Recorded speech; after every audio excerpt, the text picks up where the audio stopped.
Film की शुरुआत में दिखाया जाता है कि 5 लोग कोलोराडो की पहाड़ों पर क्लाइंबिंग कर रहे होते हैं। उनमें से 3 लोग एक ही फैमिली से होते हैं। उनमें पीटर और एनी अपने पिता रोयस और उनके 2 दोस्तों के साथ हैं।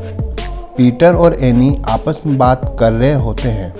इतने में ऊपर एक आदमी का हुक टूट जाता है और वह अपने साथ दूसरे आदमी को लेकर नीचे गिरने लगता है।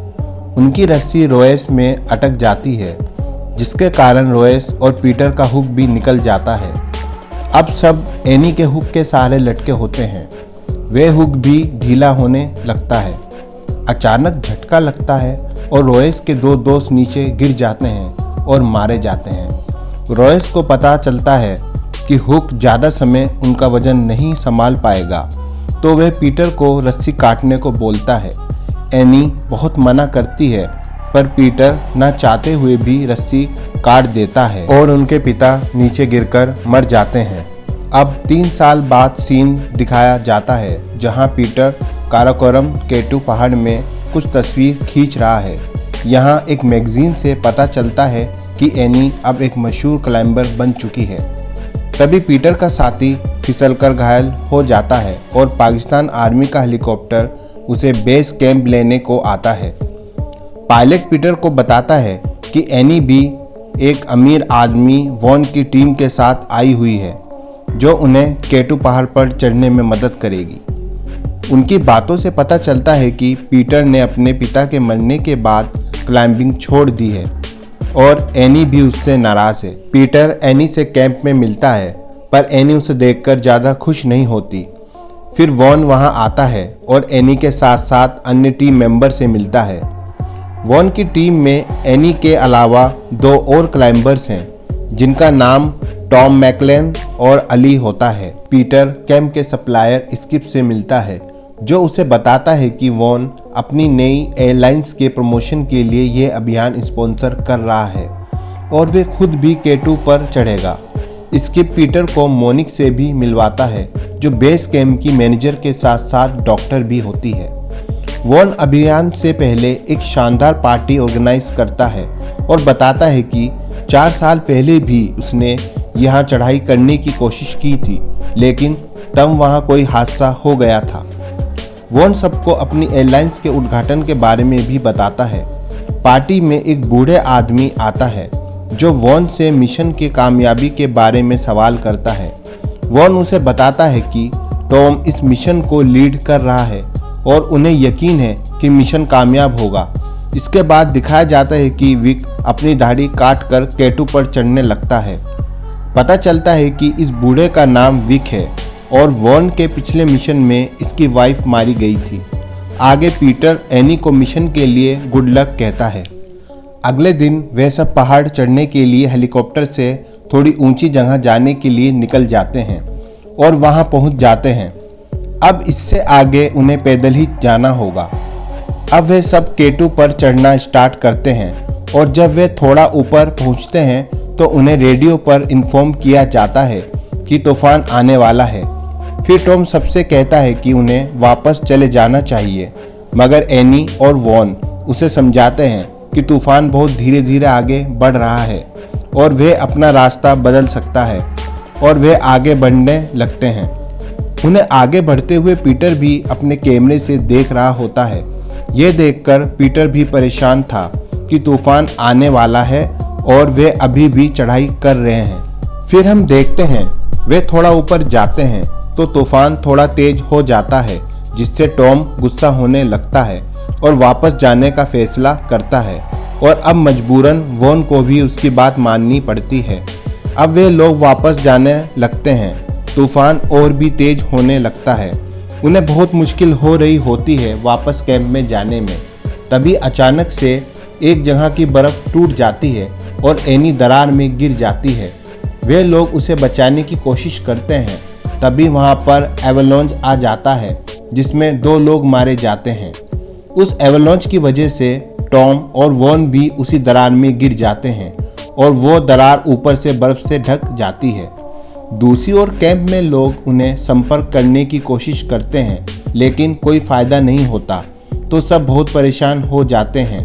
तभी पीटर को आइडिया आता है और वो रेडियो से मॉर्फ कोड की भाषा में सिग्नल देने लगता है। असल में मॉर्फ कोड एक टेक्निक है जिसके ज़रिए आप मैसेज दे सकते हैं। ये टेक्निक एनी को भी आती है। एनी पीटर के सिग्नल समझ जाती है और वे भी सिग्नल देती है कि वह जिंदा है और खाई में फंस गए हैं। यह जानकर पीटर वहां जाने का डिसाइड करता है और यह बताया जाता है कि उनके पास सिर्फ 36 घंटे हैं क्योंकि वहां जिंदा रहना मुश्किल है। यह सुनकर पीटर और भी परेशान हो जाता है। तो अब वह लोग पाकिस्तान आर्मी से मदद लेने की सोचते हैं और वे पाकिस्तान आर्मी के पास जाते हैं। वे उन्हें बर्फ़ तोड़ने के लिए नाइट्रोजन ग्लिसरीन बम देती है। उसके बाद हम देखते हैं पीटर केटू पर जाने के लिए एक टीम बनाता है। उसकी टीम में वो अली का भाई करीम और कुछ अन्य लोग होते हैं। पीटर विक को भी अपने साथ ले जाने का डिसाइड करता है क्योंकि विक पहले भी उस पहाड़ पर चढ़ चुका है। काफ़ी सालों पहले एक कंपनी केटू चढ़ने के लिए आई थी और वे तूफान में फंस जाते हैं और उन लोगों में विक की वाइफ और वॉन भी होते हैं। विक की वाइफ उन्हें गाइड करने आई थी पर वे वहां मर जाती है। विक अपनी वाइफ के लिए वहां जाता है। उसे उसकी वाइफ तो नहीं मिलती पर वे 3 लोगों को बचाकर ले आता है। इसके बाद हम देखते हैं वे हेलीकॉप्टर के जरिए विक के पास जाते हैं। इस मिशन में डॉक्टर मोनिक भी शामिल हो जाती है। फिर हम देखते हैं वे विक तक पहुंच जाते हैं और उसे सारी सिचुएशन बताते हैं। उसे चलने को कहते हैं। स्किप विक को बताता है कि वॉन भी वहां फंसा है और अगर विक उनकी मदद करता है तो वे उसे पैसा भी देंगे। वॉन का नाम सुनकर विक रेडी हो जाता है। यहाँ विक सबको कहता है कि जैसे वह बोलेगा सबको मानना पड़ेगा और वह स्किप को कैंप जाने को कहता है कि अगर उन्हें ज़रूरत पड़े तो वह कांटेक्ट कर सके। अब विक 3 टीम बनाता है जिसमें उसके साथ पीटर होता है और मोनिक के साथ साइरिल और करीम के साथ मेलकम होता है। दूसरी तरफ दरार में उन लोगों की हालत बहुत ख़राब होती है। ऑक्सीजन की कमी की वजह से उनकी हालत बद से बदतर होती जा रही होती है। उनके पास कुछ मेडिसिन्स भी होती हैं और वह इस उम्मीद में होते हैं कि वह लोग उन्हें बचा लेंगे। यहाँ टॉम की हालत गंभीर होती है। एनी टॉम की हालत देखकर उसे मेडिसिन देने लगती है तो वॉन उसे रोक देता है कि टॉम नहीं बच पाएगा तो मेडिसिन उन्हें अपने लिए सेव रखनी चाहिए। पर एनी उसकी बात नहीं मानती और मेडिसिन टॉम को दे देती है। इसके बाद हम देखते हैं वो लोग आर्मी के हेलीकॉप्टर की मदद से ऊपर पहाड़ पर पहुंच जाते हैं पर इससे आगे उन्हें पैदल ही जाना होता है। इसके बाद तीनों टीम अलग अलग रास्ते पर जाने लगती है। यहाँ रास्ते में विक पीटर से कहता है कि उसने अपने पिता की रस्सी काटकर सही किया था पर पीटर को बहुत दुख होता है। इसके वजह से उसने अपनी क्लाइंबिंग भी छोड़ दी थी पर आज अपनी बहन को बचाने के लिए वह पहाड़ पर चढ़ रहा है। रास्ते में विक उन्हें अपने आने का इन्फॉर्म कर देता है। ये सुनकर वे बहुत खुश हो जाते हैं। कुछ ही देर में एनी की तबीयत भी खराब होने लगती है तो टॉम उसे भी दवाई लेने को कहता है पर वॉन कहता है कि एनी ने अपने हिस्से की दवाई तुम्हें दे दी है तो एनी अब दवाई नहीं ले सकती। एनी वॉन को बताती है कि टॉम के बैग में मेडिसिन है जो थोड़ा ऊपर फंसा है। वॉन जाने को मना करता है तो एनी खुद जाने का डिसाइड करती है और कामयाब हो जाती है। दूसरी ओर हम मोनिक और साइरिल को देखते हैं जहां साइरिल डिसबैलेंस हो जाता है और पहाड़ में लटक जाता है।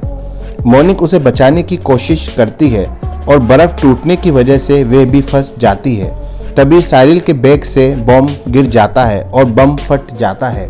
साइरिल ऊपर चढ़ जाता है पर बम की वजह से वहां एवलांच आ जाता है जिससे साइरिल मर जाता है पर मोनिक बच जाती है और किसी तरह पीटर के पास पहुंच जाती है। आर्मी बेस को बम फटने का पता लग जाता है तो वे उन लोगों को रेडियो पर बताते हैं कि नाइट्रोजन ग्लिसरीन बम धूप में ना रखें। धूप में वे फट जाता है। करीम और मेलकम को जैसे यह पता लगता है वे तुरंत बम को छांव में ले जाते हैं और बर्फ में दबा देते हैं लेकिन बम से लिक्विड निकलने लगता है और बम फट जाता है और वे दोनों भी मारे जाते हैं। उस ब्लास्ट की वजह से आसपास की बर्फ गिरने लग जाती है और नीचे से एक डेड बॉडी निकलती है जो विक की वाइफ की होती है, जिसे वह कई सालों से ढूंढ रहा होता है।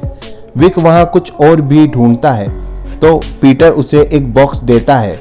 असल में ये वो बॉक्स मेडिसिन का था और अगर यह मेडिसिन विक की वाइफ को मिली होती तो वह बर्फ में दम घुटने से नहीं मरती।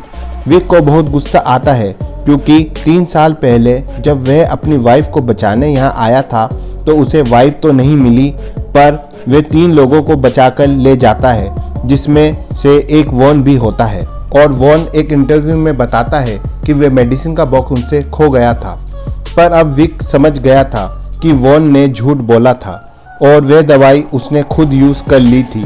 और वह गुस्से में कहता है कि अब वॉन को वह नहीं छोड़ेगा। पीटर विक को समझाता है पर विक गुस्से में कुछ नहीं समझता और खुद आगे जाने लगता है। अब रात हो जाती है। दरार में एनी की बात पीटर से हो जाती है। वह उसे कहती है कि वह सब वापस चले जाएं क्योंकि उन सब की हालत खराब है और वह बच नहीं पाएंगे। फिर हम देखते हैं जब एनी सो रही होती है तो वॉन टॉम को इंजेक्शन लगाकर मार देता है। एनी जब टॉम को उठकर देखती है और मरा पाती है तो वह समझ जाती है कि हो ना हो वॉन ने उसे मारा है। एनी वॉन से गुस्से में लड़ने लगती है जिससे ऊपर से बर्फ गिरने लगती है और ऊपर से रोशनी आने लगती है, पर हॉल इतना बड़ा नहीं होता है कि वह बाहर जा सके। वे ऊपर सिग्नल देने के लिए कुछ ढूंढते हैं पर उन्हें कुछ नहीं मिलता। वॉन टॉम का ब्लड निकालता है और उसे पैकेट में भरकर बाहर निकालकर उसमें ब्लास्ट कर देता है जिससे ब्लड वहां फैल जाता है। तभी पीटर और मोनिक भी वहां पहुंच जाते हैं और ब्लड देखकर समझ जाते हैं कि वह लोग नीचे हैं, तो वह दोनों बॉम्ब से वहां ब्लास्ट करके बर्फ तोड़ देते हैं। उन्हें वे दोनों नजर आ जाते हैं। पीटर देखता है एनी की हालत बहुत खराब है और वह बेहोश होती है। पीटर नीचे रस्सी फेंकता है। वॉन रस्सी एनी के हुक में लगा देता है। पीटर और मोनिक रस्सी को खींचने लगते हैं मगर जो हुक रस्सी से बंधा होता है वह बर्फ से निकलने लगता है। तभी विक आकर उसे दोबारा बर्फ में गाड़ देता है और विक खुद नीचे जाता है उनकी मदद के लिए। वॉन विक को देखकर समझ जाता है कि विक उसे मारने आया है, लेकिन विक ऐसा नहीं करता और हुक वॉन के साथ लगा देता है। पीटर और मोनिक उन्हें खींचने लगते हैं। तभी वॉन और विक के नीचे से बर्फ टूट जाती है और वे सब रस्सी से लटक जाते हैं। पीटर भी उनके साथ यहाँ फंस जाता है और अब सिर्फ मोनिक ही उन्हें खींच रही होती है, जो कि उसके लिए बहुत मुश्किल होता है। विक यहाँ समझ जाता है कि सबका ऊपर चढ़ना मुश्किल है, तो विक अपने और वॉन की रस्सी काट देता है जिससे वे दोनों नीचे गिरकर मर जाते हैं। पीटर यह देखकर बहुत शॉक हो जाता है क्योंकि ऐसा ही हादसा उसके पिता के साथ भी हुआ होता है। इसके बाद हम देखते हैं पीटर और मोनिक एनी को लेकर कैंप में पहुंच जाते हैं। वहां एनी को होश आ जाता है और अब दोनों भाई और बहन के बीच सब ठीक हो जाता है। इसके बाद हम देखते हैं उस मिशन में शामिल सब लोगों के लिए एक मेमोरियल बना दिया जाता है जिन्होंने उस मिशन में अपनी जान गंवा दी थी, और वहां उन सब के नाम लिखे होते हैं और यहीं पर मूवी एंड हो जाती है। ये फिल्म सन 2000 में रिलीज हुई थी और इसकी IMDb रेटिंग 5.9 है। सो दोस्तों, अगर आपको मेरी वीडियो अच्छी लगी हो तो लाइक और शेयर कर दीजिएगा।